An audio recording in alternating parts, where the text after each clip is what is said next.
the Postmodern Art Podcast, the podcast dedicated to giving artists who are wang the world over the platform they deserve. I am your host, Nathan Ragland, and let's jam with today's awesome guest. Today's guest is Kay Bebop, an animator with a hand in so many reanimation projects while being one of the coolest cats I know, by literally being a cat when it comes to VTubing. Kay was such an incredible guest to have on the podcast, and the conversation that we had, absolutely outstanding, and I know you guys are going to enjoy. If you do enjoy, especially if you enjoy Kay, make sure you support them with all the links down below. If you enjoyed the podcast, feel free to like, share, subscribe, or follow whatever audio streaming platform you prefer. Give us 5 stars across all of them if possible. Trust me, I look at this stuff. I've noticed the spike on Apple Podcasts. I really do appreciate it. Thank you guys. If you want to go even further with that support, why don't you go to the merch shop at pmap.creator-spring.com. It's where you can rock some incredible streetwear, including the brand new 90s nostalgia look provided by the wonderful former guest Roya Shahidi. Absolutely stunning. I cannot get enough of it, and you guys should be repping it as well. If you want to go even further with that support, why don't you be a part of the Apocalypse Podcast Network Discord server, where you can talk more about this podcast and other outstanding ones in the network. In fact, let's hear about another outstanding podcast in the Apocalypse Podcast Network.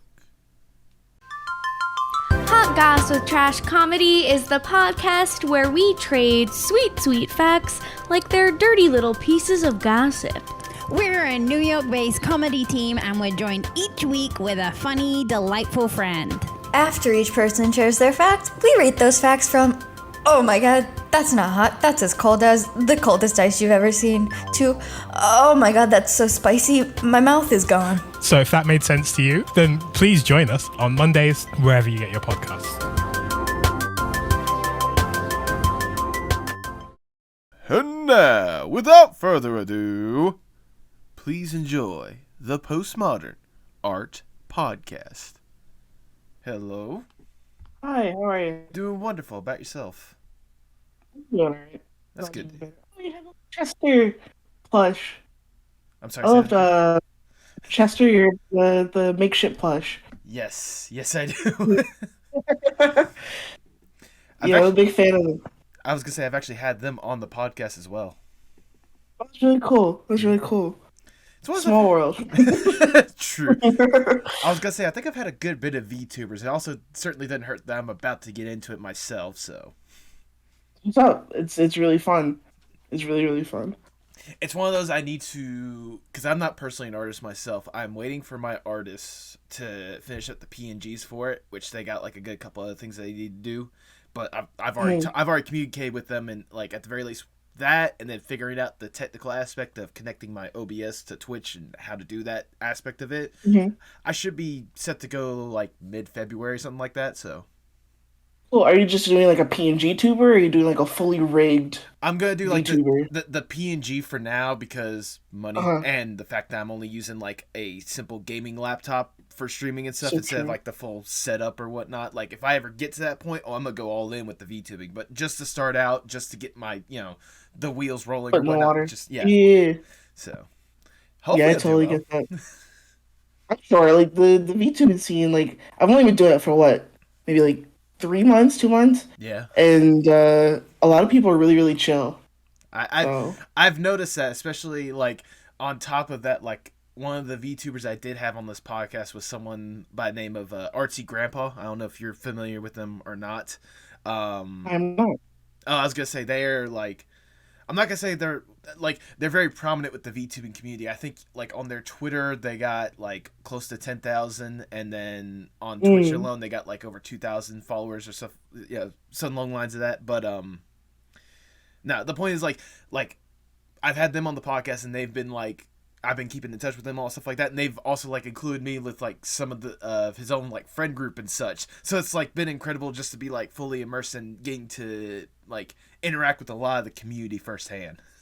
That's really cool. That's really cool. I was gonna say, plus a friend that we both share, Roshan or Roya. I mean, I love Ryan. I know, right? They're the best. They are. They really are. I was gonna say, in fact, they did. I'm sure you probably saw the announcement somewhere, but they actually did one of my most recent like merch drops or whatnot. Yeah, I saw that. That was really cool. I was really proud of them for that. Absolutely, it was one of those like whenever they came on the podcast, the thumbnail that they drew, I saw the shirt that they gave me, and I'm like, I actually want that shirt. So I just commissioned them to be like, yeah, here you go, you do it. Whatever money, like I'll paid a good bit up front, and then whatever is sold, you get half of the proceeds for that. So That's really awesome. Good on you for that, because there's a lot of people out there who like don't really like put like 50% is like way more than I've ever heard. Typically Well, it's like much less than that for some time. Like I did a shirt for a YouTuber, and like I like gave him like a flat rate, like here you can just have it. But then like COVID messed with the t-shirt sales, so he ended up really not selling any. I was gonna say that's why I made sure to pay a good flat fee up front, because to be honest, Right. like my shirts in general, like my merch in general, does not really sell, which sucks Well, because I love that design, like with a burning passion. But at the same time, I can't control what everyone else loves. yeah.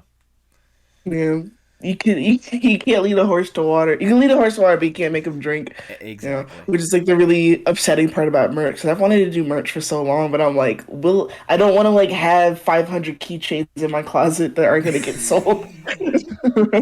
Well, that's part of the thing. Like, what was it? I'm using Spring. Like, keychains are probably a little bit different, like charms and stuff. I was gonna say I use Right. Spring for my stuff, which is just you put in the design and then they'll take care of the They spit it printing. out for you. Yeah, they send Right. that for you and such. So I mean, I don't know if it's partially because I'm using that, or just again the fact that I don't have that grand of an audience to be selling merch or whatnot. At the end of the day, I'm just at least pushing out stuff that I like, and if other people like it, that's wonderful. So. That's what's up. Yes. That's all you really can do. Exactly. And if that means I am the only one that has every single one of my shirts, or at least one piece of product of everything that I sold, that's fine. I'm more than willing to spend the hundreds of bucks to have that. I mean, that's my mentality when it comes to just content creation and this podcast in general. I'm talking to individuals that I absolutely enjoy and cannot get enough of. And if I'm the only one that enjoys it, fuck it, that's fine with me. Well, I appreciate it because that means that you enjoy my content. Exactly. And trust me, we're going to have a good bit to talk about that content, because I was doing the research last night to be 100% sure I was ready for this or whatnot. I did not realize some of the stuff that you were involved with, and I am really intrigued to talk about it. What am I involved with? I don't even know my. Well, I was going to say, I don't like, even know what I'm involved with. I mean, like, a good couple things is like one of your inspirations, which is partially what spawned your name. So we're definitely going to talk about that for a little bit. Some of the reanimation projects that you've had a hand in, because I did not realize how many you were involved with. I was aware of a couple, but then I saw like just a good couple based on your Insta and your YouTube and such. And I'm like, good Lord. Also like, pretty sure that it's more than that. I promise you it's more than that. I'm also not surprised by that. I am not surprised by that. And then, of course, obviously, the Twitch stuff, because that's probably one of the more recent things that you've been involved with, and that's something that you probably want to get more of an interaction audience of, so why not push it out there? Yeah, for sure. Yeah. For sure. I was going to say, I even made sure to have my usual questions and stuff, but I also had the mentality of, if it goes a certain direction, I'm not going to interrupt the flow. It's a good flow. Right. Yeah, like, you always have to have that flow with doing the interviews and stuff. Yeah. I remember in high school we had to like make a documentary, and I don't know if I think it's still floating on like Vimeo somewhere, deep in video on Vimeo.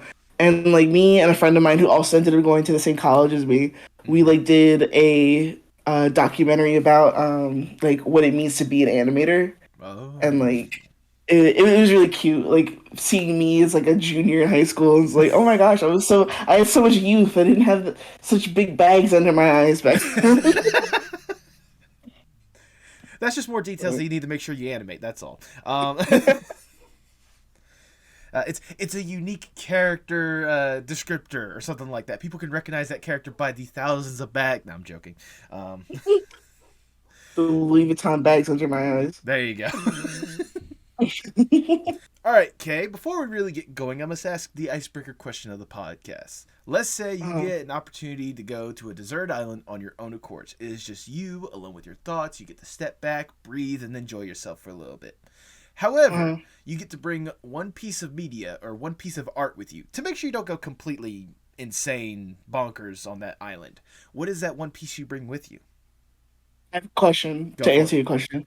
Is it something that I already own, or can it be like anything? It can be anything. I would probably bring, let me see. I'd probably bring like the Cowboy Bebop concept art book that I've like had in my eBay cart for the past like 5 months. Like this oversized book that has like model sheets and character expressions and keyframes, and like I've wanted it for so long, but I've been broker than broke and haven't been able to purchase it. I don't blame you. I understand. It's hard out here sometimes. Secondly, I'm also not surprised by that answer considering the fact your name, your profile picture right now, just your whole aesthetic as a whole. So yeah, that honestly makes a lot of sense. I just know that like, especially kind of the what was it, the process that kind of went into making that show or whatnot, like there must be just like a gold mine of information in that book. Yeah, for sure. Like, just the whole development of that show is just so funny. How it's supposed to be like toys, and then they're like, "This is not what we wanted." Bandai just be like, "We don't. What is this?" And then they're like, "You know what? Goodbye." And then they're like, "Hey, do you want to keep making the show?" And they're like, "Yeah, we're gonna make more of the show. Forget it." I didn't realize it started off as toys. That was the one thing I didn't. Yeah, so Bandai had like a line of spaceship toys, and they went to Watanabe and they're like, "Yo, do you want to like make a show based off of these toys?" And he's like, "Sure." And then he made Bebop, and they're like, "This is not what we wanted," but like it's a good show. You know what? That is a you learn something new every day. How about that? But nevertheless, that's the answer. You're locking it in the Cowboy Bebop art book. Yes, yes, indeed. Then if that's the case, I can't think of a better way to start the Postmodern Art Podcast. Welcome, everyone. I am your host, Nathan Ragland. Feel free to subscribe or follow whatever streaming platform you prefer. I'm a part of the Apocalypse Podcast Network. Go to apocalypsepodcastnetwork.com for more about this podcast and other outstanding ones in the network.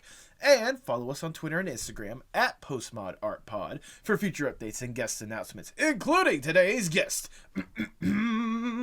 She is a cool animated cat VTubing on Twitch with art that ranges from sleek and stylish, like her inspirations, to unique, also like some of her inspirations.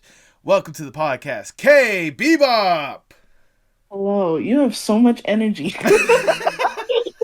I gotta bring something with these interviews, you know? That was totally valid. I'm just too tired and bitter to have that much energy all the time. I don't blame you. I don't blame you. But before you go back to that bitter self that you've been in, I want to go back just a little bit, if I may. I want to know more or less the origin stories of Kay. What got you interested in art and animation in the first place? Damn. Let's see. So ever since like I was like a kid, like I remember I'm gonna like hold on. So in high school, I attended this like art program where like they took a bunch of high school kids and like took them around the city every couple months, and I met this guy. I don't remember his name, but he had a book called Draw Anything, something like that. His last name is Hendricks. I can't remember his name. But he basically said whenever somebody asks you like, "Oh, when did you start drawing?" That's not the right question. The question is why did you stop? You know? Because when you're a kid, like everybody's drawing. Like when you're in kindergarten, like you start off with crayons and stuff, and then the people who become artists are the ones who just keep using crayons. Right.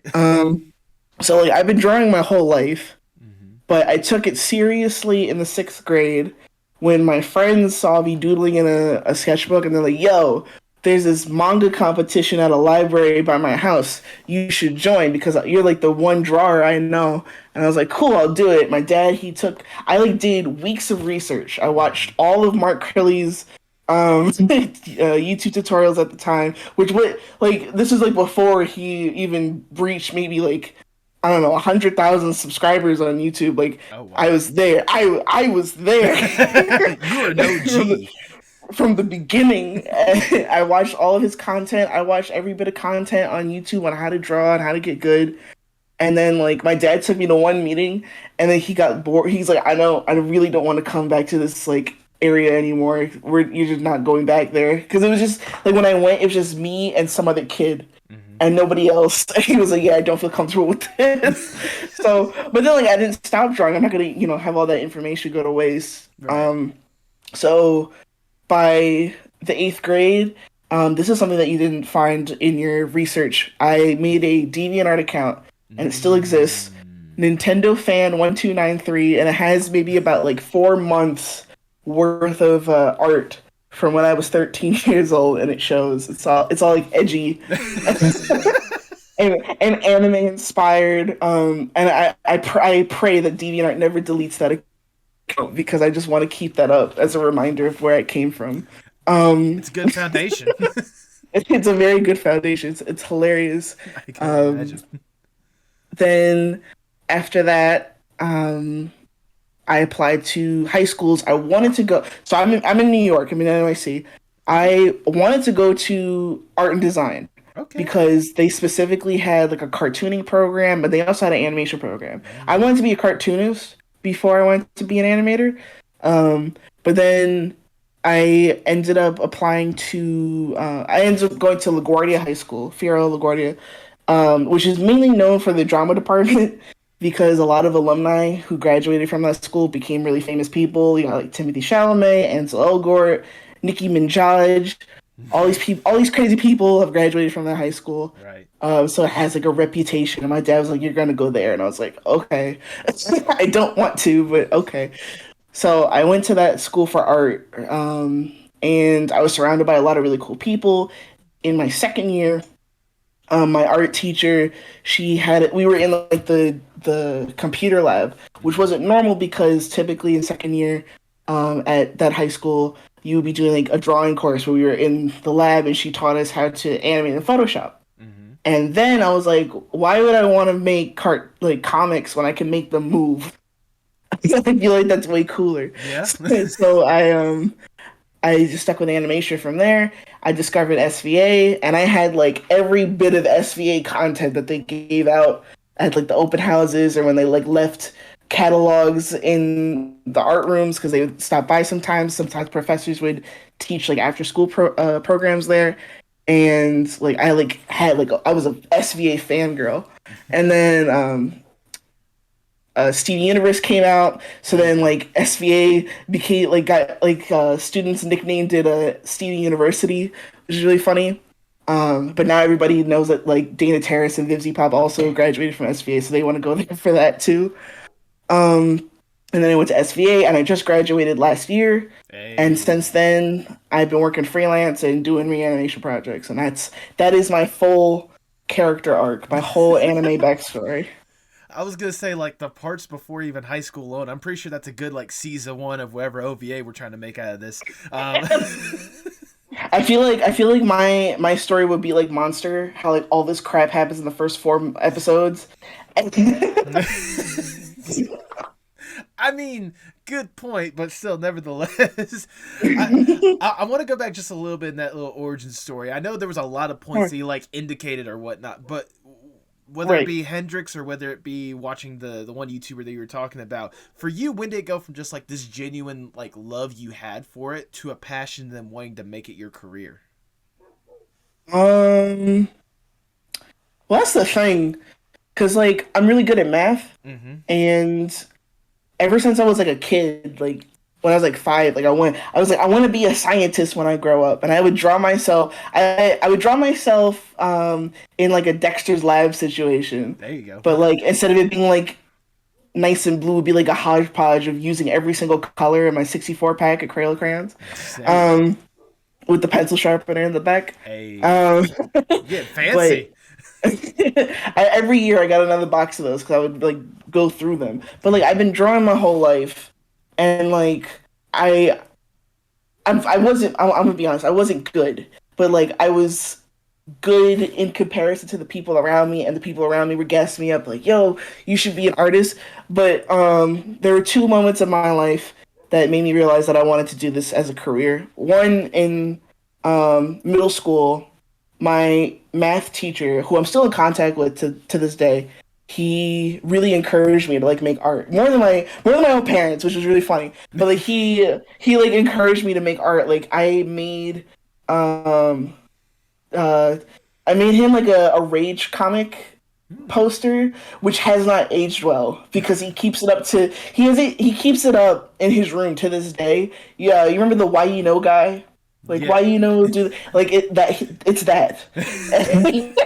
And it's in his room to this day, and I'm pretty sure that is like older than most of the kids in the room.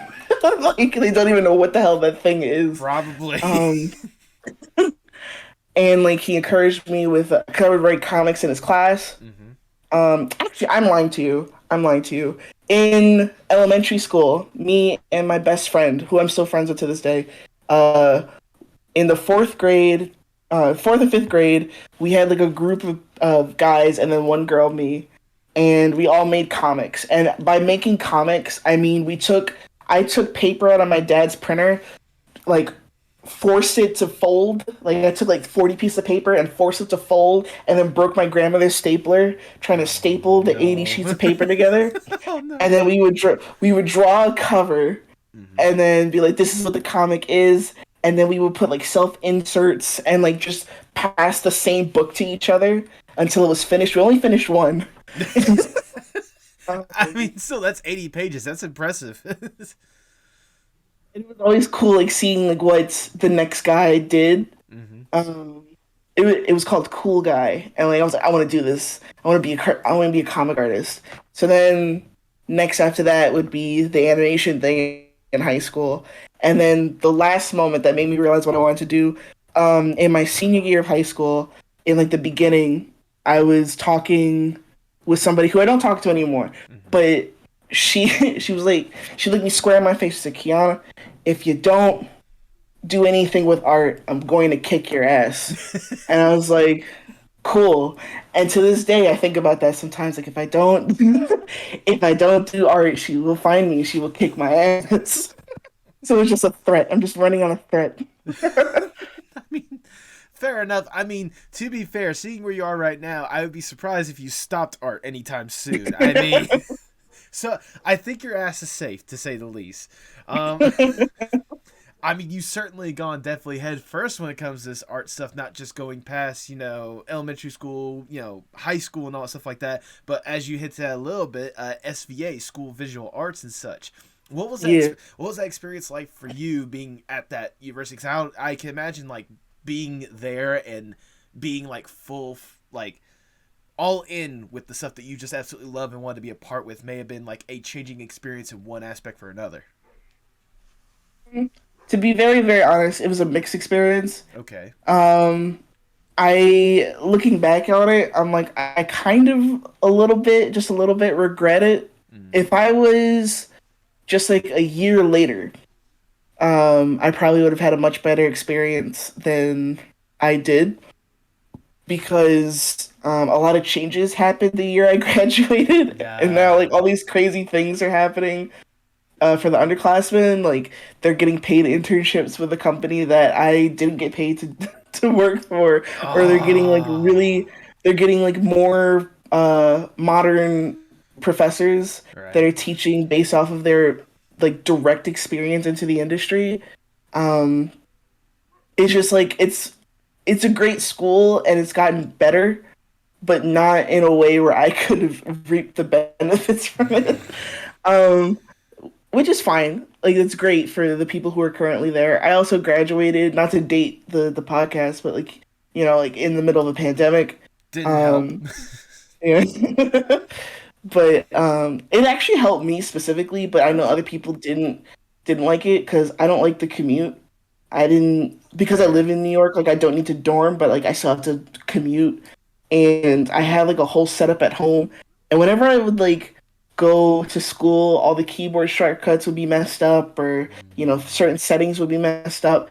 but like at my own house, like I don't have to worry about shortcuts or making sure that like my files are uh untampered with or something. Like all my stuff is here.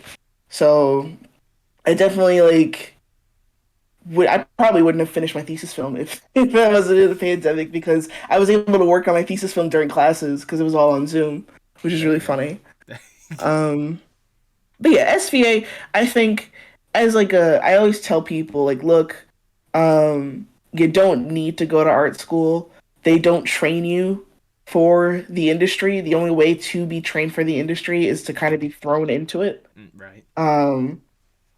And yeah, like I only learned how to use Adobe Animate because I was in that internship and I need to learn it on the fly. Um, but as far as like actually training you and helping you build a portfolio, it's really not like that. Unless they change something in the next couple of years. Like honestly, I always tell people like you should go to the guy who created Kipo. He has like a whole website just dedicated to artists in the industry, teaching people directly on how to do storyboarding or how to draw for story. It's mainly storyboarding, but like there's so many other resources out there that are way cheaper, Right. and like you won't feel like you wasted your time because you don't have to take, um, what you call what's the terms? Not superlatives. The I'm not gonna. like a reading class and a writing Yeah, class. the core Sometimes class, you the know, core curriculum. yeah, core curriculums. Like instead of you go to art school. Yeah. You know, like those classes are cool because I took a really cool class about like income inequality, and that teacher was really dope. But I'm also like an art student. I'm an animator. I Right. had to like email my teachers like, look, I'm working on my thesis. I will not be turning in work for your class for like the next couple of weeks. Just an FYI, because it's like a lot of workload. Yeah. But yeah, that's my experience. I mean, nevertheless, it sounds like at the very least an interesting experience, and like you said, it was a mixed bag. Trust me, I went to a university to where I think it was after my sophomore year. I want to say Mhm. the program that I was in, because I was in mass media, so like TV, film, all that jazz or whatnot. Uh, They changed the entire curriculum because it used to be it's like you start off with some of the basic stuff and then you focus on a particular area of mass media and that's what you go out into right. the field. But instead they changed it to where you're supposed to be basically a jack of all trades but a master of none. You know, Mm. which I mean I'm, I understand in some aspects, but like for others it's like come on. that's so weird because it's like the jack of all trades thing. I'm not sure what the hell the industry wants to, Yeah. because I always hear like, oh, you should be good at one thing and really work really hard on that one thing. If you want to be a background designer, work really hard on being a background designer, and then you get a position as a background designer, which is cool. Yeah. But then also I hear, oh, if you know how to do more things, you'll stay on a project longer. So it's like, what do you want? What is it? Is it do you want me to be good at one thing or be good at all the things? Right. Because I want to be employed. I want to stay employed. I think at the end of the day, all they just want is able bodies. If you could do it, yeah, good. Yeah. Honestly. But I will say, as part of your little description of your experience, I'm glad you did bring up one thing that I wanted to talk about a little bit, and that was your thesis film, Love. Now, I only saw the trailer of it, but for those who might be curious, what was that film about, and what was the inspiration behind it? Loan? Or Love, I That think it was, thesis? or Loan. Loan. Yeah, It was Love. I should have called it Love. No. It was I hate that film. It Oh, really? yeah, that's why I haven't released it. Fair. Loan is my thesis film. It is about a woman named Robin, if I remember correctly, who is stranded on a alien planet, and she dies at the end. Spoiler alert. Oh, lovely. And like that cut to black, it's heavily implied that she died kind of way. Um, I don't know why I made that film. I don't know why I thought it was a good idea to make that film. I hate every aspect about that film that my hands. No, you're laughing. My. I hate every aspect about that film except for all the cool things that all the wonderful people that helped me Right. did. I still have the Discord. I I'm gonna like give like a shout out to Charles, who's working on his thesis film, Keely, amazing backgrounds, Priya amazing backgrounds, Cass amazing backgrounds. Amazing. Mwah. But everything that I did, I look back on it and I'm like, this is terrible. I'm never releasing this. Nobody will ever see this ever again. Um, I was gonna say, but to be fair, the reason why I laugh is because, again, I went to film school. I know exactly how you feel because I've had at least one or two films exactly like that, to where it's like, why did I make this? it was like edgy. Like it was like an edgy film. Like she's struggling and she's crying and she's in the middle of nowhere and she's by herself. And I guess you could say it was like a metaphor for the pandemic. And I'm just like I don't want to see that film ever again. I hate that film. You know what? That's fair. I learned a lot though. I'm not gonna say that, all those lost. And I also had the wonderful opportunity to um have my thesis advisor be Luz Batista, who is or was a storyboard artist on The Owl House. Um, really good people. She was really really cool. She also graduated from SVA, and she's really cool. And I learned a lot from her with storyboarding. It was because of her that I realized I don't want to be a storyboard artist. It's because I didn't realize how much work went into being a storyboard artist. Right. Because she was like, I was like, yeah, here on my board. She's like, yeah, well, your perspective isn't real. Like, this perspective doesn't exist. You need to do layouts. I don't do backgrounds. You need to understand the composition. You use the same kind of shot like 8 times. Like, I don't want to do this. I don't want to do this. Just let me animate. That also, I'm glad you said that, because that also leads me to more or less like my next question. Like you said, you just love the animation aspect of animation. What is it about that just gets you like creatively like fulfilled more than anything else? Just making it move. There you go. Like, to me, just making it move. Nothing is more satisfying than like hitting the play button and it working. After like I've been staring at the screen and my eyes feel like they're gonna bleed. And it's 4 o'clock in the morning and I press play and it works. Yeah, that's the main catharsis I get out of it. Also, the clout. Whenever I post an animation on Twitter, I'm guaranteed an extra 100 followers. So, I mean, it certainly doesn't hurt whether it is your own animation for something as cool as, I know the most recent one you've been doing that I absolutely love is the one of your character, the doing the little the spike thing. Yeah, the spike thing, exactly. I absolutely love that one. Whether it be that or the reanimation projects that you've had a hand in. As I did my research, again, I could be very wrong, but it's anywhere between 6 to at least more than 10. Last I checked. I could be also very wrong on that. But what is it? It's very more than 10. Very much so more than 10. Okay, wonderful to hear that. But nevertheless, like, what is it about reanimation projects that get you on board just every single time? Just the opportunity to animate more? The money. It's about the money. It's about the money, Spider-Man. It's not always about the money, Kay. It's always about the money. No, but reanimation projects are really cool. In the beginning, and I got a lot of flack for it in the beginning, because like the first couple, I tried to emulate the style as closely as possible. And people were like, oh, she traced it. And I'm like, no, I didn't trace it, but I did try to make it look on model. And I know like the point of a reanimation project is to, be unique and showcase something different and not make it again. But I did that on purpose, and it worked in my favor. Because like I wanted to learn how the show it's like doing a master copy, right? Like where you literally like copy somebody's work just to understand their process. And when I put it in my portfolio, I actually got like 2 jobs. They're like, oh, we see that you know how to draw this way. There we go. Here's boom, boom, boom. You're on this project now. And I'm like, cool, thank you. But now, like, because I've had that experience, I can come back and animate however I want, like on the Amphibia one, which has actually gotten pretty popular. I was surprised. It's Amphibia. I don't know what you. I mean.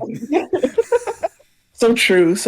But like, I don't know, the YouTube algorithm was not very kind to my original account. And then now with this new account, it's like already surpassed what the old one was. There you go. But yeah, as of right now, I am in, according to the folders in my thing. I am in 26 reanimates.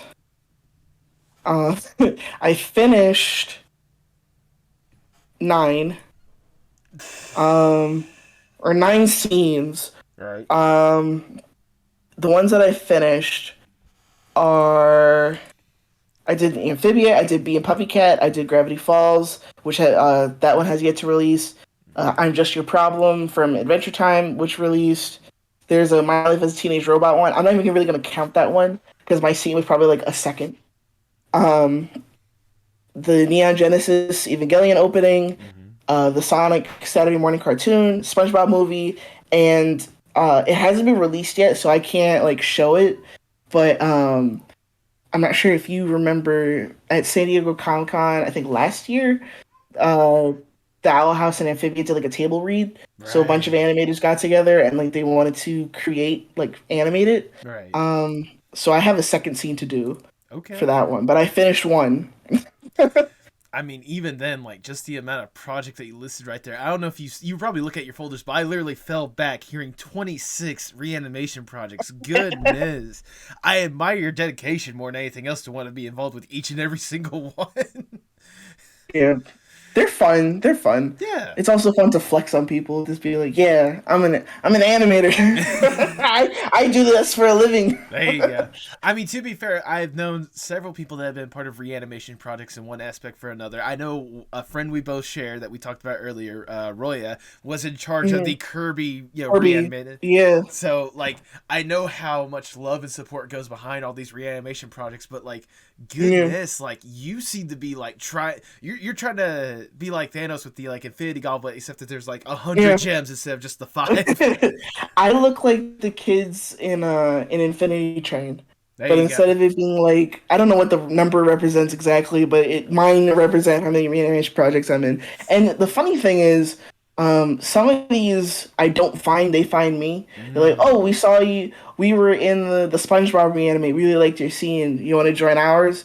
The Amphibia one I joined because like I saw people, I think Chirpy on Twitter, they're a really big Amphibia fan and they did a scene. I wanted to be a part of it, but at the time all the scenes are filled. So then like I was like, you know what, forget it. I'm gonna message the person, see if I can get a part of that project because I really want to do it. Right. And they were like, yeah, this one scene is what's left. Can you get it done in 2 weeks? And I was like, yeah. yeah, I can do that. And I got it done. It's in the project, So sometimes, like, I'm, like, the last resort person. Same with the Bee and Puppy Cat one, but I was in the middle of a move.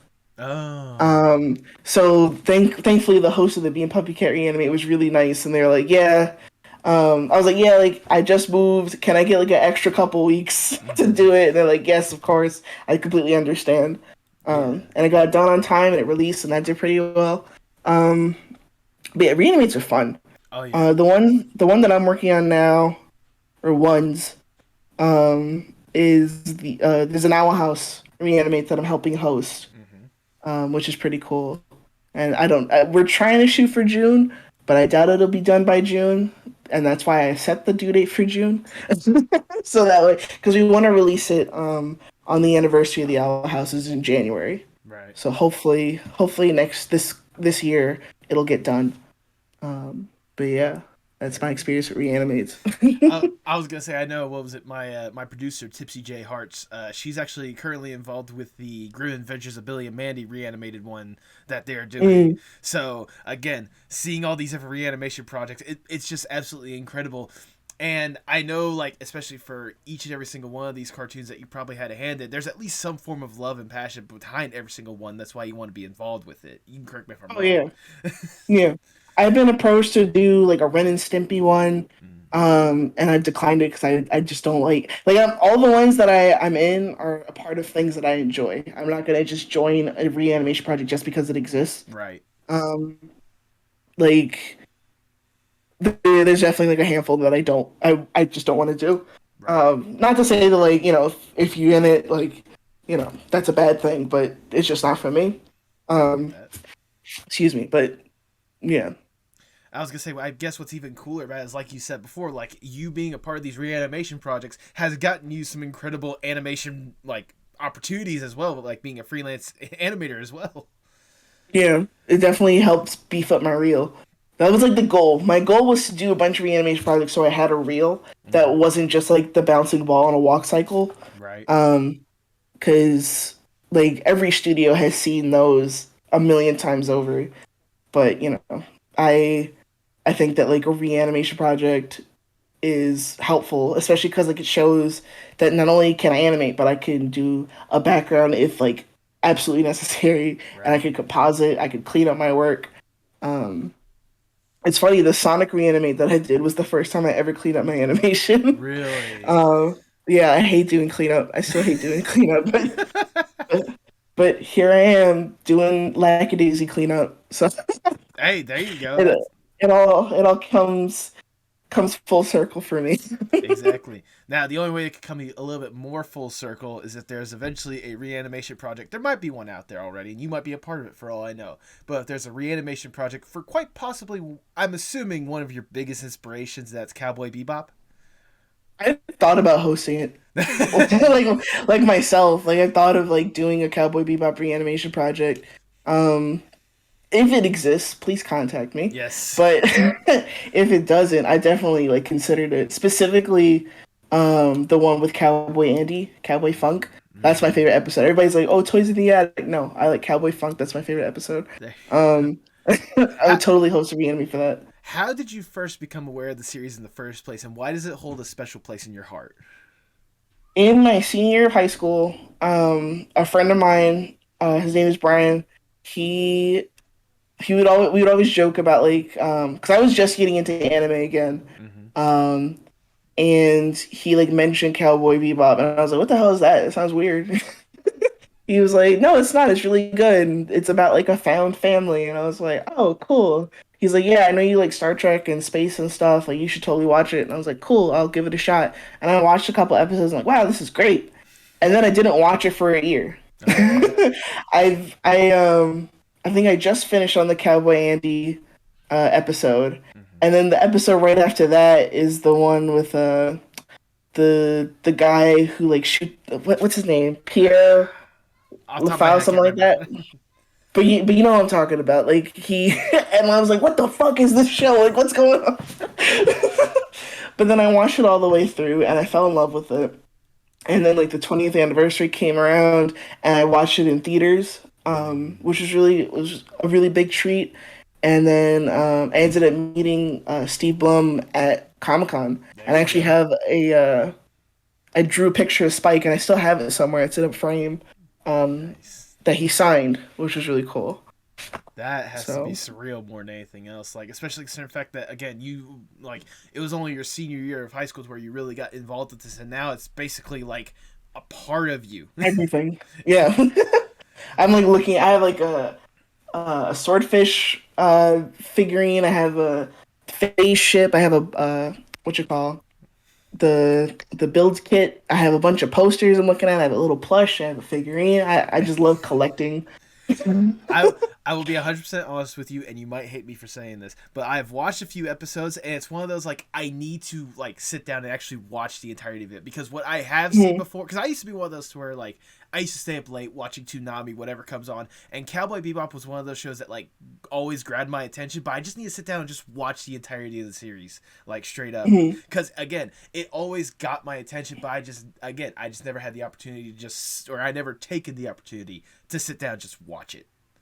Yeah, that's totally valid. Like, it's definitely like a show that you should sit and watch. Um, but it's definitely like impacted me a lot because a lot of my music has been, like there's always like that meme I've seen where it's like, I realize I hate jazz. I just like Cowboy Bebop. But I've actually like grown. My music taste has grown because of Cowboy Bebop because I have like an appreciation for jazz. Because my high school was also a performing arts high school, and we had a jazz band, and my partner at the time was a musician in said jazz band, and like I Nice. also got a lot of exposure of that through him, and like just bebop helped me develop that appreciation. It developed an appreciation for animation. Um, I really like this. I just really like it. If people don't like it, that's I apologize that you have bad taste, but Well, but I don't hate you. let's hope that the only reason why they don't like is because they watched the live action version and not the animated version. I mean, You know, um, I don't absolutely abhor right, the right. live action version. I am one of the few people that like says it's all right. Yeah. It's not terrible, but I don't love it. I was gonna say, but like I said, it's one of those like you've also watched the animated series beforehand and you enjoyed it. For someone that probably never watched the series and then watched the live action one, probably not a good exposure for them. I've also seen people like genuinely enjoy it though, Right. that have not watched the original, which whatever, that's on you. But I was like the one person in the corner of Netflix, like give it a chance, guys. Because every time I opened up Twitter, everybody had something to say. It's one of those. I was more than willing to like at least give it another season, but then Netflix was like, "Yeah, no, screw that." I was actually relieved because I'm like, I don't have to deal with people in my DMs sending me that. Everybody I knew was sending me a DM of just the picture of Ed screaming Spike Spiegel, and I'm like, if you send me this again, I'm gonna block you. I couldn't take it. For 2 whole weeks, I had people sending me that damn picture. There you go. I know you already said like you're basically your favorite episode, but do you also have a personal like favorite moment of the entire series? Favorite moment. Because there's I a would lot. say- There's a lot. I love like the reaction images you can get out of the show. I specifically the one where Spike has like the big black purple puffer jacket, and he's like, you think I look like I got money?" That one's funny. Yeah. I love there's like a picture, the one where he's like cracking an egg and he's hungover and he's looking down at his lap and he has like that face. It's pretty funny. The manga has a lot of really funny expressions. I bet. I haven't read Shooting Star and I don't want to because I think the art style doesn't fit the Bebop I enjoy, but like there's another Cowboy Bebop manga and I read that and it's pretty good. That's what I thought the Netflix series was gonna do. I'm like, oh, are they gonna bring the manga into this? And it's like, no, they didn't. Fair enough. I was gonna say, I know for me, the few episodes I have watched, my personal favorite one is always the one where they're just basically on shrooms and high, like essentially. For that Mushroom one- Samba? Yeah, I Yeah, believe that's so. a good one. That was a great episode. Also, what was the other one? The one I don't remember. I only remember like the little end bit to where it's like they're struggling to like watch this basically VHS because it's like a Betamax video or something along the lines like that. And like it turns out to be what was it? Faye, Yeah, when like, she was yeah. a kid, yeah. That one always like stuck with me. Just kind of like how interesting of a different perspective it gave for those, especially of Faye. So Which is funny because she's my least favorite character. really, Yeah, I don't know what it is I don't like about Faye, but I don't hate her. Right. But she's definitely like my least favorite on the Bebop crew. I mean, Spike is obviously my favorite. I was gonna say, I mean, when you have Spike, it's one of those like it's hard to really like stack up to him. I mean, I mean, it's one of those you've had all these like incredible opportunities and obviously a lot of great inspirations. I know another. Well, I forgot to say when it comes to like some of the art that you've created, especially when it comes to Cowboy Bebop, I've seen a lot of incredible fan art. But I know my personal favorite piece that tops all of them is the King of the Hill crossover with Cowboy Bebop. How could I not love that piece? What inspired you to be like, I've got to make this? When I was working on my thesis, I watched 2 shows to completion, and that was Cowboy Bebop and The Sopranos. Oh, okay. Not Cowboy Bebop, King of the Hill King of the Hill. and The Sopranos. I love King of the Hill. I was gonna say Cowboy I can tell. Bebop, King of the Hill, and Yu Yu Hakusho are my 3 favorite like cartoons of all time.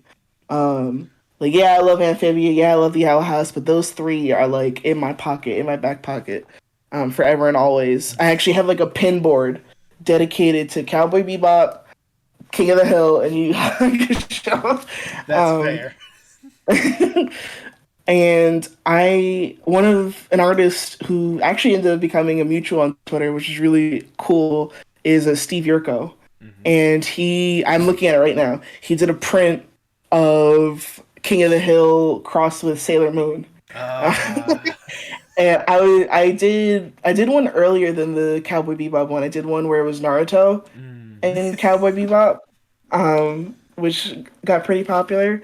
But I also know that people like to steal art, Right. so I like butchered it by like putting an ugly watermark over it. But now I feel special because my desktop background is the clean version. There you go. Um, but yeah, I put a lot of thought into who I made who. Yep. So in the picture I made Hank Jet because he is like the dad of the group, so it makes sense. Right. I made Dale Spike because according to the show, he's a licensed bounty hunter. And it makes sense. He's like the lanky one too, so it makes sense. I made what is her name? I forgot her name. I know who you're talking about, but yeah. Wait, I'm gonna pull up the. I made Bobby Ed There you go. because they have like that same spunky Energy. like energy, very non-gender conforming energy too. Because he can do like a lot of weird, like he does like a lot of crazy things that like Hank is just like I'm not a fan of this, but but like I feel like they have that same vibe, and people always thought it was kind of funny how I made them. Let me see how I made them that character, and then obviously Ladybird has to be Ein Yep. because they're both dogs. I made Khan's wife. I can't remember her name, but I made Khan's wife Faye because she and Dale in the King of the Hill show are good friends, and they both she like joined a country club where she like shoots discs for the club, and she's really good, and she joins Dale's like gun club, and they become good friends through that. So I was like, it would make sense for her instead of Peggy. But yeah, I do love both of those shows very, very much. I know. I was gonna say, and they got me through pieces. There you go. I was gonna say, I know you especially got a lot more excited with the King of the Hill now that the reboot has been announced, and you're like, let me be a part of that show. I went the extra mile, and I went on LinkedIn as soon as I saw that, and I like tracked down the production studio behind it, and there's only two people on LinkedIn who like have roles with that company, and I like sent them both a connection request. There It's you like go. just in case, you know. I would say, to be fair, the way you went about that was the same kind of way that I went about for one of my guests I had a while back. So like you said that like, you know, you love Cowboy Bebop and you love King of the Hill, and like, yes, there's all these incredible good shows, but those are always going to be like a special place in your heart and all that stuff.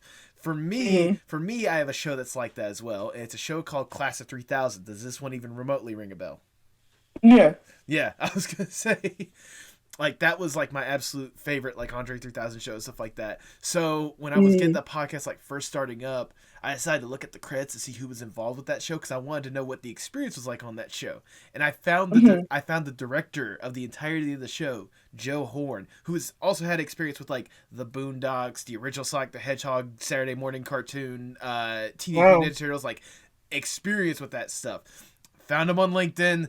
And it just, the rest is history. That's what's up. That's really cool. Yes. That's really cool. I was gonna say that was still an interview that I hold dear to my heart, but my heart. But nevertheless, like I said, like especially with all these incredible like opportunities you've been getting or whatnot, especially with the animation stuff.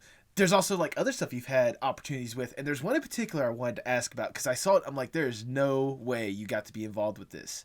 Did you do the cover for Hobo Johnson's The Revenge of Hobo Johnson? Yes, I did. How did that opportunity even come to you?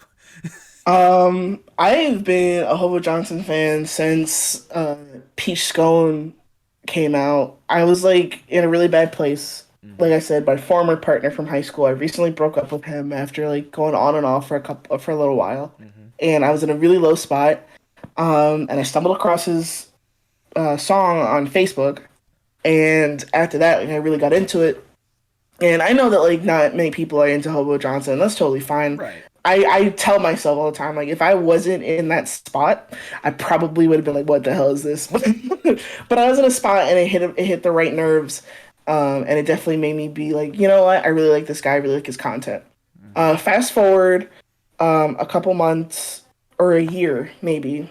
no, a couple months after that, he had a tour and he was going to be in New York. And that specific show sold out. And I was like, man, it really sucks that they sold out that show. But I made fan art of them. And Jordan, who is one of the love makers, he saw my work. He's like, oh, this is really good. Do you want us to put you on the guest list? And I was like, yeah, I would like to be put on the guest list, please, and thank you. I showed up at 8 o'clock in the morning. Hey. There was a small group of people who were there, and we all, got really friendly with one another while waiting for the doors to open. And we also watched the tour bus come up. We met Frank. He was really cool. I shook his hand. I was like, hey, I'm the Yankee Artist, which was my former username before Kiana Bebop, then Kay Bebop. And he's like, oh, that was you? He's like, I thought you were a dude. And he's like, the way you draw, I thought you were a guy. And I was like, you know what? That's fair, I guess. And then, one by one, I started to meet the members of the group, and we were talking with them, and they're like, oh, every time they reacted, like, oh, you were the person who drew that? And I was like, yes, I am. And then they started talking to me about art, and then I asked Frank, I was like, yo, if you ever need an album cover done, let me know. I'll be more than happy to do it, because he said that he wanted to have each cover done by an artist that, he could work with. The first two, I think, were done locally. Okay. But then there was me, right? So fast forward again to the next time they come to New York. This time I want to say it was at probably one of the worst venues I've ever been to, Brooklyn Steel, because it snowed, and that was a day where it was supposed to be 60 degrees, and it snowed. And not only did it snow, but it snowed a good 6 inches on the people waiting. And I was wearing a light jacket and sneakers. I almost died of frostbite. Oh no. It was terrible.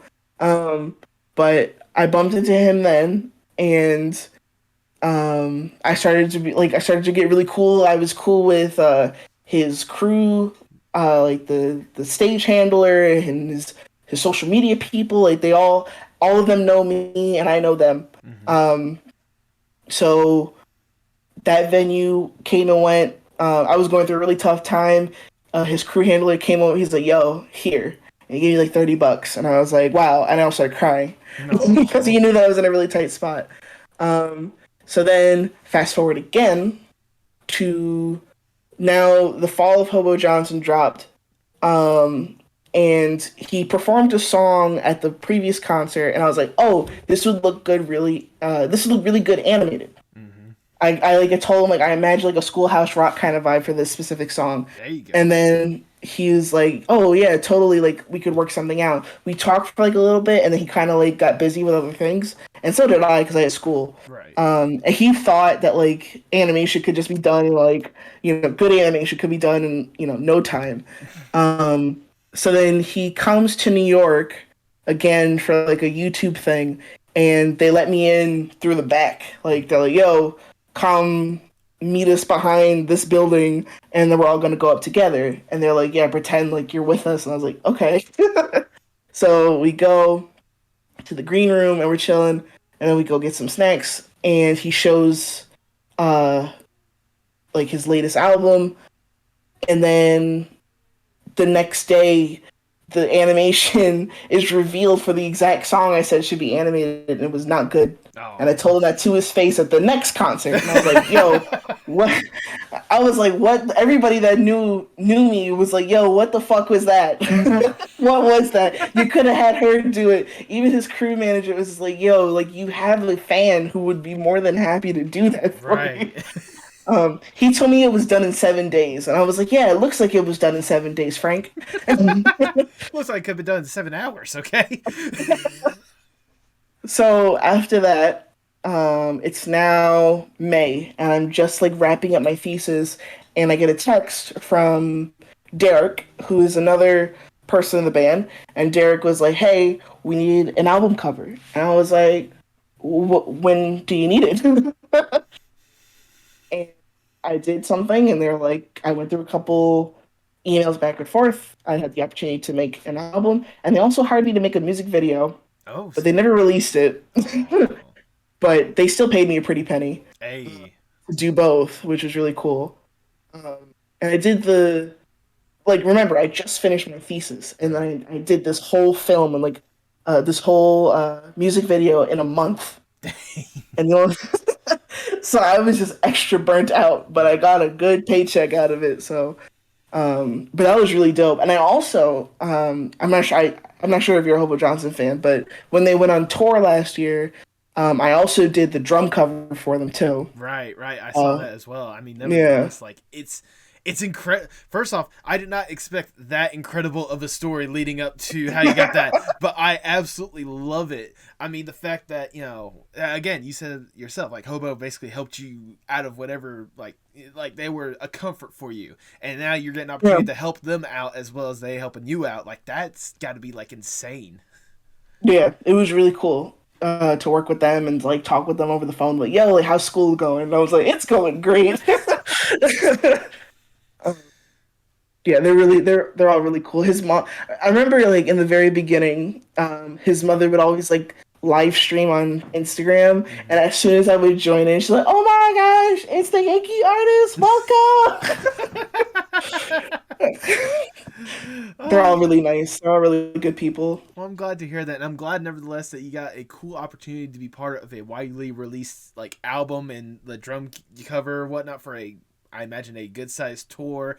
And of course, people can say what they want about the album. The fact that you still got to do that, I mean, my God.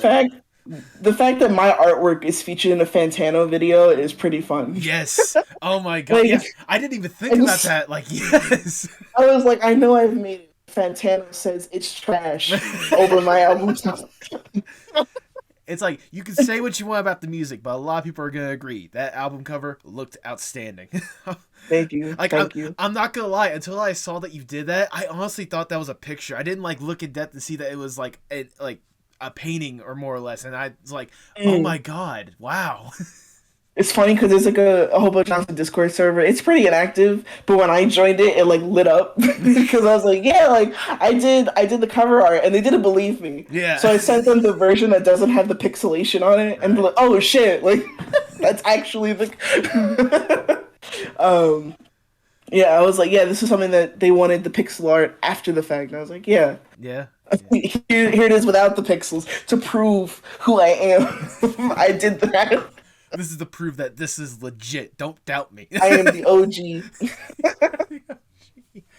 Nevertheless, like I said, that is definitely incredible. And once again, going back to all these other opportunities you've had to basically lead you up to this point. And obviously, it's not like you've slowed down when it comes to animation stuff. But one of the new things that you've certainly taken a step towards to, if nothing else, get your name a little bit more out there is this VTubing aspect. What exactly got you interested in VTubing in the first place?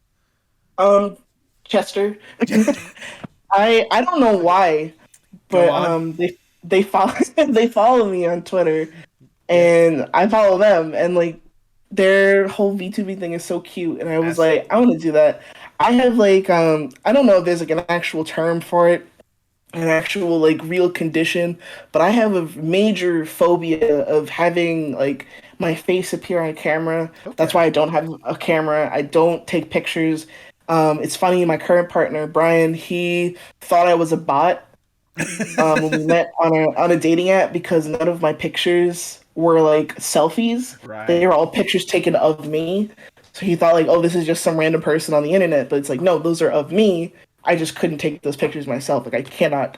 And I've always wanted to do streaming because I always tell myself, like, yeah, the freelance thing is cute and all, but I want to be like Worthy Kids when I grow up, where I could just make content and people throw money at me and I could just make as much content as I want. Right.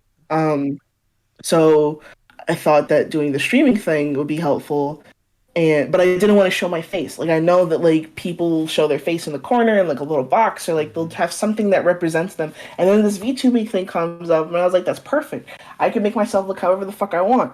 Exactly. You know? And like still have like some kind of visual there aside from like my art or the gaming that I'd be doing.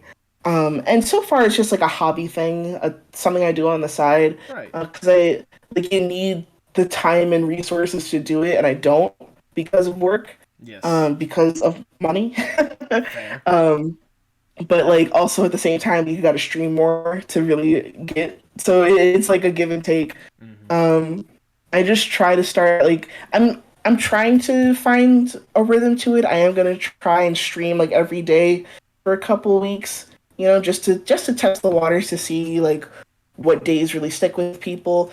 But I'm still brand new to it. I'm always trying to find ways to update my VTuber rig and new things to add to my stream based on like some of the other VTubers that I've met, like Roya, Roshan, Vapor, Bobble, Tommy. Like they're all really great people, and they all have like inspired me to want to continue doing the VTubing thing. Right now, like I said, right now it's just a hobby, but it would be really dope if it became a little bit more than just a hobby. You As know? as someone that has a their own job as well, like I work I'm a forklift operator and such, and then does like content creation stuff on the side. I totally understand where you're coming from by saying it's cool as a hobby right now, but if it could become the career, that is a goal and a half. Yeah.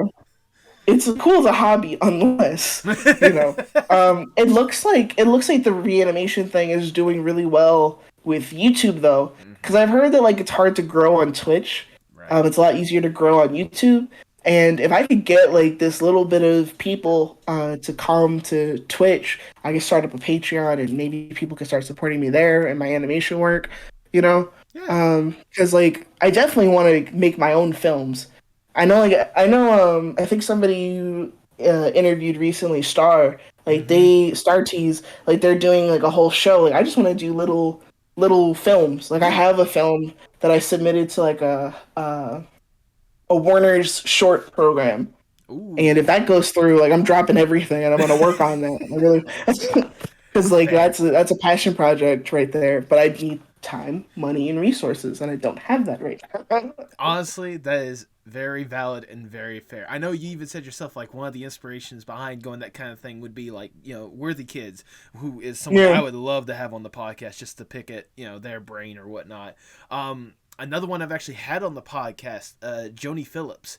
Hmm. That's basically what she's been able to do for the past like good couple years or whatnot. In fact, at the time that we're recording this, she's about to release Barbara Westchester on YouTube. So Like in a couple of days. no, like I think Like it's today. If I'm not, today. yeah, like I don't know what I'm doing after we end the call. I know, right? No, but like it's not that it's certainly unattainable. I mean, especially with the stuff that you've been able to have a hand in with all the reanimation stuff, getting this incredible traction when it comes to some of the VTubing aspects or whatnot, like the opportunities that you're getting, like it's perfectly possible in my opinion. Mm. It's just I don't again time, money, resources, Right. and I can't like force people to give me money, but Absolutely. but it'd be really nice if I could. It certainly wouldn't hurt. But thinking back with all these different aspects of your art journey so far that we have talked about, you know, Mhm. from just simply drawing when you were a kid, college with the mixed bag of experience, Hobo Johnson, Cowboy Bebop, King of the Hill, VTubing, all these different aspects. Does it ever like? Has there ever been a moment to where you just have to step back and be like, "What in the world? How did I get here?" Oh yeah. Do you ever like just be sitting in a coffee shop or you're like reading a book and be like, oh my god, like you just like man, I was 5 years old at one point and it all hits you at once. Like oh my god, I lived a life so Yeah. far. Like that's just happened to me maybe like once every couple of days now. Yeah. Um, because it's just really crazy how quickly things go, especially now because like every day kind of feels the same. I, Um, I mean, a and pandemic certainly helps with that feeling, but nevertheless. right, right. Because like I'm not going anywhere, I'm not seeing anybody, Mhm. but it kind of makes each day melt into another, and then when you finally realize, like, oh my God, it's Friday. Or, no, it's Saturday today. Oh my God, it's Saturday. Like I, I didn't even know. I didn't even realize it. Just like I look around my room. Like I finally have a room. I lived in a studio apartment for a couple years, and this room here is a lucky circumstance. But like I have a bookshelf filled with art books. I got my own desk. Like it's really weird just having a space that It's is my own. I was gonna say at this point you're at least comfortable for the time being. for the time being. But again, I want to be comfortable enough to say like, hey, I'm working on a film. Y'all should watch me work on my film. Because to be honest, like I said before, I hate my thesis film, and I want to make something that should have been my thesis film, but it's not a thesis film because I've grown from thesis. I still don't think that I was good in college, but I've definitely gotten better as I've left college. Now that like I've done the reanimates, I've had experience on smaller projects here and there, and the people that I've met along the way have given me countless resources, countless means of inspiration on how to improve as an artist. You know, Absolutely. like yeah. I mean, it's definitely a good experience. It's definitely been a good journey so far. But for this next question, I want to go a little bit above and beyond, if I may. I want to give you more or less the dream scenario. Let's say I am Big Shot Mr. Moneybags. I come up to you and I'm like, look, Kay, everything you've had a hand in is absolutely perfect. And we know that you can produce some amazing stuff. And we want to help make that a reality. We have access to anyone and everyone in the industry. And we have more money than there should be possible. There's so many other issues we can probably take care of. But you know what? We're going to focus on you for just like 5 minutes. If given this opportunity, what would be the Dream K project? I've always said to myself, and this probably wouldn't be like all together, but I definitely would want to have a couple years to make a bunch of short films. I specifically, oh my God, I specifically want to work with Bruce Campbell at least once. Yes. Um, Yes. just to have him on set to give me a kiss on the forehead for encouragement, like just something. I want to work with him, Nathan Lane, for voice acting. Oh my God, I love Nathan Lane and his Absolutely. voice. Um, and I would definitely want to work with like people that inspire me and people that like I know work really well to create something. Specifically, I want the film that I keep talking about it, like the film. If you want, I could tell you about it. Go for it. So my partner, and there's always a backstory with me, right? Right. So my partner and I on our first date, no, that's a different story. But that's a cute story too. But on our first date, he mentioned that he wanted to do a film it wasn't a film, but he wanted to have a story about college girls in the middle of like a zombie apocalypse that's caused by some hokey magic thing, and they all have like their own set of skills. You got like the nerd, the jock, the prep, the goth. And they all are like specialized in one thing or another because of past experiences or like they're on a sports team, whatever. And they basically survive together and learn how to deal with each other. He's a big fan of, Army of Darkness, and like hokey horror kind of stuff. I hate Army of Darkness, but I love Evil Dead, like the first Evil Dead. And it's because of him that I got into that, right? So he was like, "Oh, I have an idea of like a lunch lady, but it's a guy. I don't know what the male term for lunch lady is. Lunch person. There you go. A lunch person is like preparing ground meat, and it becomes the appetizer from SpongeBob, and he has to kill it. I love And I was that. like, well, I was like, I don't think that would work if he is a lunch person because that means that he's serving that to kids. So I was like, why don't we make it a diner and it takes place in like the middle of the night? And I sketched up this guy that's basically just Bruce Campbell, but instead of him having a chainsaw for a hand, it's a spatula. um, and like I've had this idea marinating. The script is already done. I've done character designs because there's only 3 characters. It would be we named him Rainy. There you Very go. on the nose, very very clear reference. I wonder where that came from. We have like a stoner who'll come in and is completely oblivious to the situation, and then we have what do we call it? I think it was like the nasty patty or something Nasty patty. something. And it's like this mound of meat that has like a tomato for an eye. I love I really want to make it, but like time, No, money, that resources. that is fair, but honestly, like just hearing this stuff or whatnot, you got me sold like hook, line, and sinker. Like whatever you need done, it sounds incredible. Like even if it's just like anime or stuff like that, having like Bruce Campbell voicing a character, like especially the main guy or whatnot, that's just like that is Captain Cheesemo more than anything else. Like you got that like nailed down more than, or like hokey and like an endearing kind of hokey that I would just absolutely love. I've also got to get you in contact with, was it Dave Capdeville, who's in charge of Farfetched or whatnot. I don't know if you've seen anything like that. Like, I can tell you right now, he'd be a million times down for that idea, especially the Bruce Campbell part, because he is a major Bruce Campbell fanboy just like you. I really am interested in the Farfetched thing. That's like the top three. It's like either the Spindle Horse people, the Farfetched people, and the Lackadaisy people. Exactly. They're like the Disney of the indie scene right now. Exactly. Like it's incredible that like you said, like the indie, like especially those like three groups right there. Like there's not even a whole like. There's a good bit of stuff out there, especially when it comes to Spindle Horse or whatnot. But like every time they give us like a little something new, like the internet goes crazy. We crave more. It's also really cool to see how like they all overlap. Yeah. Because recently, like I said before, like I'm on the Lackadaisy project. I'm working on it now. 'Cause they had me as a cleanup artist, and like here we are. I don't like cleanup, but you know you gotta do what you gotta do. Right. And I'm learning a lot. And all of these people have had experience with each project, and it's really cool to see like what they all brought together to make this. Yeah. And just like having these connections with people now is really dope. Yeah. You know, I was gonna say I know there's at least been a couple of guests that I've had on this project that, as well as being a part of like Spindle Horse, were also a part of Lackadaisy as well. So. It's incredible to know that like especially in this kind of indie animation scene, there's a lot of good connections and a lot of good opportunities for people to really like grow their craft more than anything else. For sure.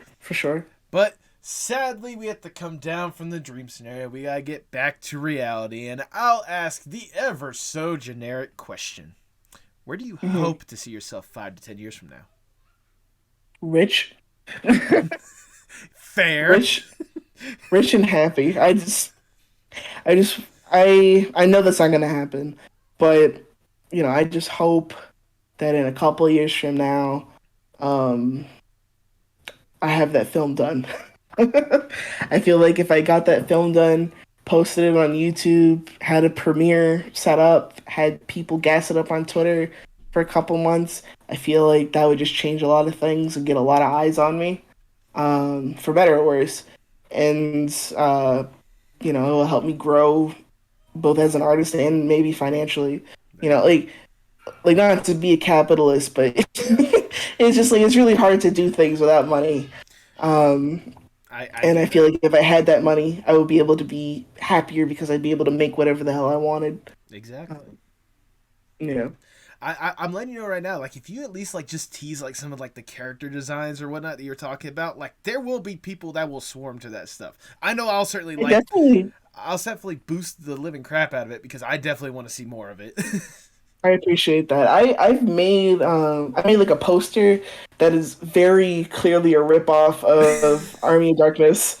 Like I hate Army of Darkness, but I love that poster. My partner and I have it in our bedroom, and we look at it every night. And like just Bruce Campbell just like wishing us a good night. His whole side of the room is just Bruce Campbell oriented. There you go. And then like I did post like a test animation and turnarounds like last year, and then I just haven't worked on it since because I don't like doing storyboards, but I have to do the boards before I can do anything else, you know. Fair. I mean, I'll tell you what. If you gotta like, I gotta see that poster because now I'm like really intrigued. Like, let me see. I can definitely send it to you. Awesome. If you want to see it. I would love to see it. I was like, I've never done anything like this since either. Like, let me see the poster. There. I think that should be it. We wanted to call it Dead Meat, but then we also thought that was a dumb name, one, and two, there's a whole YouTube channel called Dead Meat. Yeah. They're the ones who do the kill count. Yep. But somebody in Terrific Tariq I'm pretty sure you've heard of him. Right. He has a Discord server for his patrons, and somebody was like, "Oh, call it medium rare scare." Yes. And I was like, "That." I'm like, that works so much better. It's a mouthful, but it works. You know. And even then, like, I'm looking at this poster right now, and if you're okay with me, I want to include it as this part of the podcast right here, like to give the people the visual of it or whatnot. It looks gorgeous. Sure. Thank you. I can send a bunch of stuff because, like, oh my gosh, I love, like, I just when I wrote it, my partner and I were just going back and forth with each other at 3:00 in the morning. Like, oh, we had a Google Doc, and like he was like sitting right next to me, and he had the Google Doc open, and he was just watching me type and like writing everything. All he did was give me the log line. I just went with everything else. I was like, oh, we could just do this, this, and this. And he's like, yeah, go for it. Sure, yeah. Don't just love it when inspiration just flows out. He's like, you're the artist. You're the guy who knows how to make these stories happen. I don't. Go for it. Oh, I love the monster. I love that. That is a great design right there. Thank you. His teeth are French fries. I just not realized that. That's great. I don't know what I don't know what you've named the monster yet, but I'd be like laughing if you named it like the Friday Special or something like that. No, I called it Juicy Lucy. Juicy Lucy. That's what it's called. I love that. That's great. Yeah, there's a burger out of like what's like Midwest or whatnot. That's called Juicy Lucy. Yeah, because it has like cheese on the inside. Mm-hmm. My partner and I, we watch the First We Feast people, the same people who do the hot ones, the Burger Show. Yeah, we love that guy. Dude, I love him so much. Alvin we ate at his restaurant. Really? We ate at his restaurant on Valentine's Day before the pandemic. Mm-hmm. Best fucking burger I've ever had. It was called The Usual, but now it's closed, you know, for obvious reasons. Yeah. But man, it was funny because like they had like Himalayan ketchup and like turmeric curry mayonnaise. Wow. And my partner was just like, "Oh my gosh, this mustard!" Because turmeric is yellow. He's like, "Oh my god, this mustard is amazing." And I was like, "Dear, it is not mustard. That is mayo." Best burger I ever had, though. I was gonna say, I know you probably. I imagine you probably still watch it. Did you see the fact that at his L.A. place, he's got like different names for burger? Like they got he's got a place out in L.A. now, and one of the burgers is like basically the dickhead burger. Mm-hmm. I fucking love that just because that one Seth Rogen quote. I'll admit, like, I haven't watched them in a little while. Like, I still watch cooking YouTubers, right? But that's typically like something that me and my partner would just like watch together. We just throw it on the TV and like watch. But yeah, he has such good vibes. If I ever met him, I would be really happy. Same. You know, I would love to bring him on this podcast just to talk about the art of cooking. Like, because I know there's like an art form behind that. Specifically with burgers too. Like, there's like a whole history of it. Yes, absolutely, absolutely. But back to the interview for a little bit. As we start winding it down, I just got one last question I want to ask. Obviously, you've been deeply entrenched in art basically since you were born at this point. Right. How important is art, not just for you, but for the world as a whole? Especially now, it's definitely like a good coping mechanism. Mm-hmm. For anybody who wants to do it. I always hate it when people are like, "Oh, I can't draw." It's like, yeah, you can. You just can't draw well. You can still draw though. You know, if you keep drawing, you'll get better, and then you'll be able to draw well. I think that it's imperative that people create and make stuff, because if you don't, then like, are we really human? You know. You know, elephants can make art. You know, you've seen an elephant paint a tree, and it's like, you know, does that make them more human than us, you know? I mean, it's a fair question, but nevertheless, like, yeah, you got a good point with what you were saying. Just, it's really important to make art, and it's really important to let people, like, make whatever they want. Within reason, of course. Yeah. but, yeah. I mean, nevertheless, I think that was a wonderful way to word it, if I do say so myself. That's all the questions I have for you. I've already showered you with a whole bunch of praise, but I'm going to shower you with a little bit more because it's my podcast. I do what I want. obviously, like I said before, especially whenever I first messaged you, like, I could not get enough of your art. Every single opportunity that I got to see you on Twitter, just either posting your art or having fun moments when it comes to your Twitch or whatnot, it's been incredible to see kind of the stuff behind it. But now actually get a chance to like listen to your story or whatnot, knowing just how much art means to you, like for your just entire life as a whole. It's incredible. It's honestly inspiring, and I'm glad that you've been able to keep with this through thick and thin. And no matter what life tends to throw at you, you tend to be able to keep going with these incredible opportunities. And I sincerely hope you get a million more incredible opportunities on top of that, whether it be through animation like studios, like getting some incredible jobs, or just being able to create your own stuff, because I know there is a plethora of creativity that is just waiting to be unleashed into the world, especially if the medium rare scare gets going a little bit more. But nevertheless, thank you for what you're doing. Thank you for keeping up the incredible work, and I certainly cannot wait for what's next. So thank you. Yeah, thank you so much for having me. This was like a surprise. I was genuinely surprised. Like, oh, I know like 8 people who've been on this guy's podcast. I would love to be part of that. What can I say? I have a genuine love for a lot of artists out there. So, I mean, there's bound to be some crossover here and there. For those who may not already know for one reason or another, go ahead and plug yourself for the people at home. I am Kay. Pronouns are she, her. I feel that's important to mention.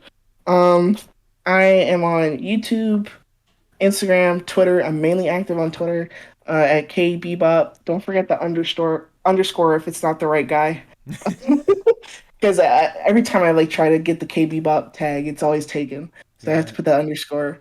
And yeah, I post animations on YouTube. I post everything else on Twitter. And that's about it. There you go. I mean, if you missed any links, or any of the links might be hard to find, I'll have them linked in the description below to make sure people are able to find it. Okay, sweet. Thank you. No problem. Do you have any final words before we sign off? Again, this was like a really big honor. I always get like genuinely surprised whenever people reach out to me and not the other way around. Yeah. Especially considering like, when you're applying to things in this industry, you're bound to get like ghosted. So just like having people like reach out to me is just like a really big honor every time it happens.